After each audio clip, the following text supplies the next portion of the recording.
snack. Me and you gonna have a little chat about books.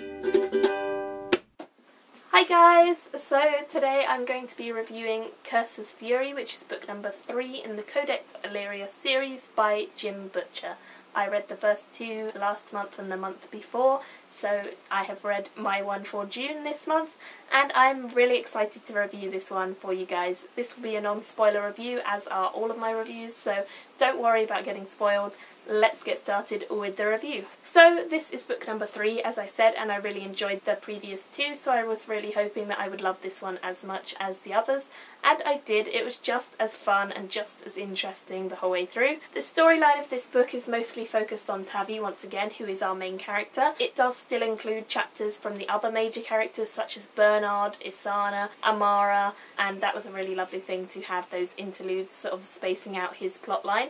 Whilst the first book was mostly a setup book and the second book was mostly based in politics and the underlying tones of the politics of the world, this one is mostly about warfare and battling. In this storyline, we meet the Canim, who are a warrior race, and we learn a lot more about their culture than we previously know. Although we have seen them before in book number 2, we don't really know anything about them until book number 3, where we really explore their characters a lot more, and Tavi starts to understand their personalities a lot more. The Canim are basically the arch-enemies of Illyrians. Illyrians and Canim have been fighting for centuries, and every few years there would be a big battle, every few years there would be an invasion or a raid and things like that, so it's not uncommon to hear of battles between Illyria and Canim. But over time the battles have been changing and sort of building up to something bigger, and that is where this storyline comes in. Tavi is enlisted to help out with the battle and to serve as a legionnaire, which is basically a soldier, and he has to do his absolute best to ensure a victory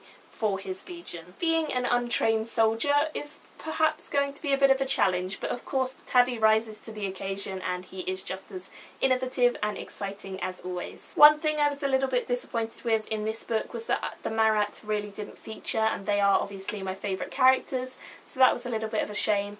But I am certain that they are going to be back in the next book or the next coming books, because they are still a major part of the story.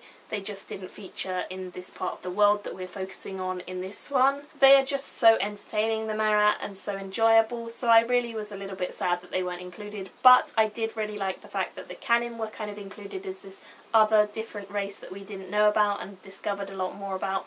They kind of took the place of the Marat, which was a nice thing. And the Canim are really, really strategists, and they're very they're always one step ahead of you, and they're always quite clever and witty, and I really liked that. I thought that was really, really cool. Amara, Bernard and Isana do play major parts as well, but nowhere near as major as Tavi. They have definitely become more backseat characters in this storyline, which is fine by me because I do prefer Tavi, but I do like the other characters too, and their storylines were just as important, if not as action-packed. They each show their devotion to one another and the willingness to die and fight for one another to the end, but they also all show that they have a sincere care for Illyria, and they really do want it to prosper, and they don't want it to fall into these problems that it's been encountering. We also get to know Kalia a lot more in this book, because Kalia basically becomes very, very nasty and does some terrible treasonous things in this story. He makes a big move against the crown, and he does some very bad things, makes some very dodgy deals. He sets off a chain of events that is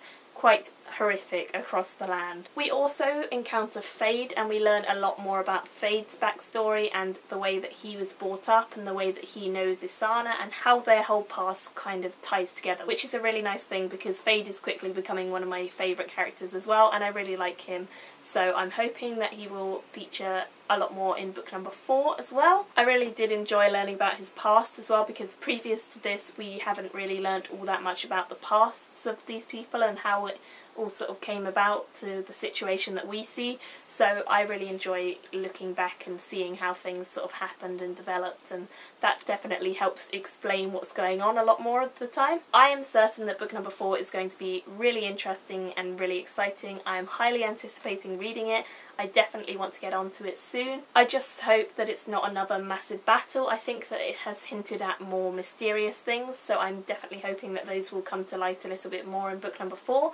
But please do let me know what you thought of this story and what you think of the whole series in general. I definitely prefer the political webs and all that sort of mystery over battle strategies, but I didn't have a problem with the storyline. I thought it was still really interesting and fun and definitely a quick read still. So I ended up giving this one a 4 out of 5 stars, and I would say that if you have read the previous books in this series and enjoyed them, I'm sure you're going to enjoy this one as well. Please do let me know what you thought, and I will see you all very soon in my next video.